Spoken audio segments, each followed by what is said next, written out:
Random House Audio presents Age is Just a Number. Achieve Your Dreams at Any Stage in Your Life by Dara Torres, with Elizabeth Weil. Read for you by Rebecca Lowman. Prologue. I've been old before. I was old when I was 27 and I got divorced. I was old when I was 35 and I couldn't get pregnant. I was really old when I was 39 and my father died. But when I was 41 and I woke up in a dorm in the Olympic Village in Beijing, I didn't feel old. I felt merely, and yes, happily, middle-aged. The water doesn't know how old you are, I'd been telling anyone who would listen for the prior 2 years. Though sometimes I have to admit I would think to myself, good thing it can't see my wrinkles. On the morning of the 50-meter freestyle Olympic finals, I set my alarm for 6 o'clock. I'm a type A person, or as some of my friends call me, type A++. Basically, I'm one of those people who has to do everything I do to the fullest extent of my ability as fast as I can. When I recently moved houses, I didn't sleep until all the boxes were unpacked and all the pictures hung on the walls. I don't like to do anything halfway. And I'd set this crazy goal for myself, to make my 5th Olympic team as a 41-year-old mother. And the truth was, I didn't just want to make the team, either. I wanted a medal. I wanted to win. Along the way, I also wanted to prove to the world that you don't have to put an age limit on your dreams, that the real reason most of us fear middle age is that middle age is when we give up on ourselves. It was a pretty crazy thing to be doing, especially under the circumstances. If you've ever had a toddler or watched a parent you adore die, you'll know what I'm talking about. Young children and dying parents are truly exhausting, and I had one of each as I made my comeback. But I knew in my heart I could succeed as long as I left no stone unturned. The race started at 10 a.m., so I'd worked out my schedule leading up to the race. I needed to drink my Living Fuel breakfast shake at 6:15 a.m. so I'd have time to pack my roller bag, 2 practice suits, 2 racing suits, 2 pairs of goggles, 2 racing caps, 2 towels, and my dress sweats in case I got a medal, before I caught the 6:45 a.m. bus over to the water cube.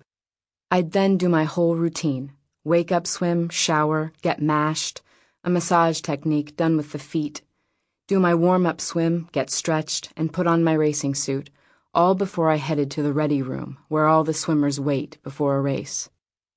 My teammates, I have to tell you, thought that roller bag was the funniest thing in the world. They were all 15 to 25 years younger than me, the ages I was at my 1st, 2nd, and 3rd Olympics.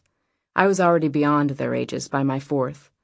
Their bodies were like noodles, and they all carried their gear in backpacks. But I'd noticed that backpack straps made my trapezoid muscles tense up.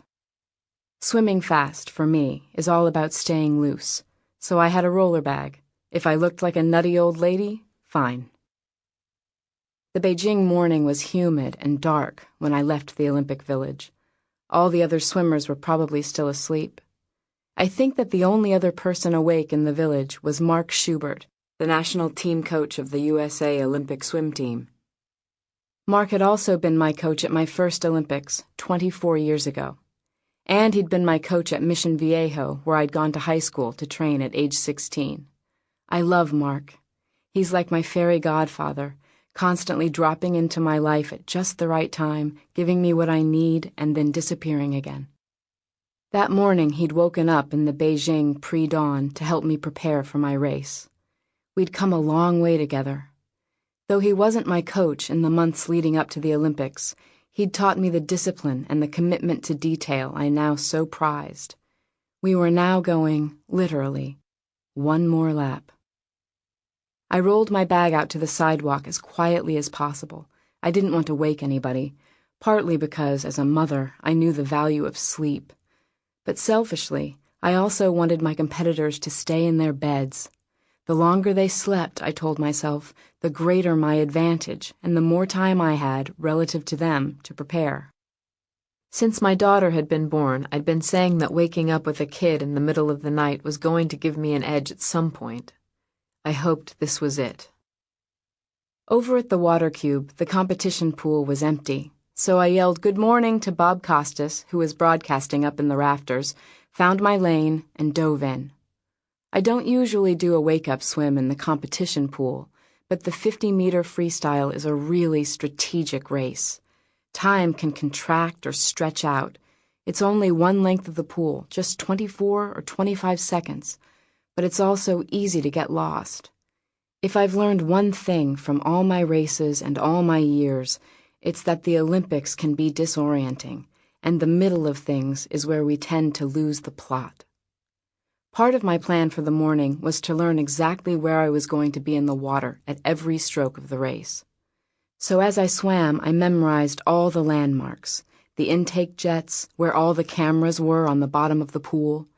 That way I'd have markers, in addition to the lines 15 meters from the start and 15 meters from the end. I'd know when to keep a little energy in reserve and when to take my last breath and gun for the wall.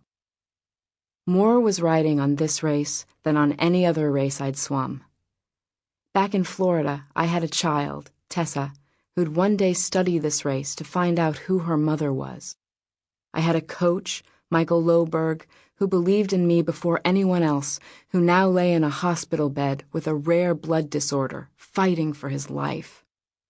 I'd had a father, Edward, whom I'd lost to cancer just as I'd started this comeback, and who'd wanted so much for me to realize my dreams, and who I felt was with me every day. And most unexpectedly, at least for me, I had a lot of fans. I'm not being coy when I say the fans were unexpected.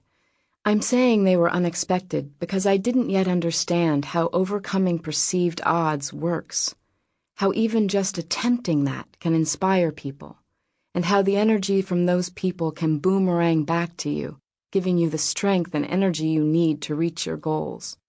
So I was surprised, deeply surprised, and also grateful that my dream was contagious. I've always been good in a relay, but I've never been quite as strong in my individual events. I've just never been at my best when I'm swimming in front of the whole world just for myself. But now I had the support of everyone nearing or over 40, everyone who'd ever felt they were too old or too out of shape to do something but still wanted to give it a try. I had everyone who didn't want to give up. I just couldn't let all those people down. I felt they were depending on me, almost in the same way my relay teammates did. We were in this together. I couldn't entice so many women and men into dreaming a little longer and aiming a little higher, and then not win. Of course, as anyone who knows me will tell you, I wanted to win anyway. I'm pathologically competitive. I hate to lose. That's just what I'm like. If you and I were in a sack race at a field day trying to jump across the grass with our legs stuck in bags, making total fools of ourselves, I'd still want to cross that finish line first. I'd give it everything I had. But now I wanted to win this race not just for myself. I wanted to win it for everyone who believed, everyone who needed to believe, that a 40-plus mom could still compete. At 7:25 a.m., I got out of the pool and walked to the locker room to take a hot shower. The wake-up swim and the shower were both part of an effort to get my core temperature up. Everybody's core temperature drops during sleep, and that temperature needs to rise if you want to swim really fast.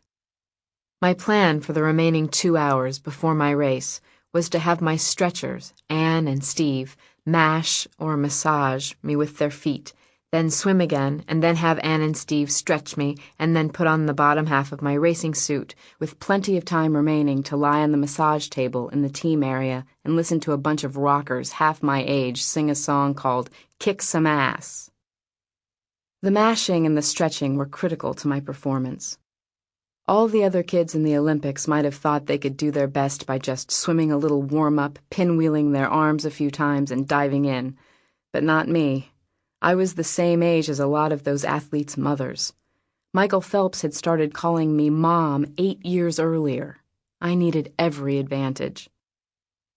Physically, I have to say I didn't feel great.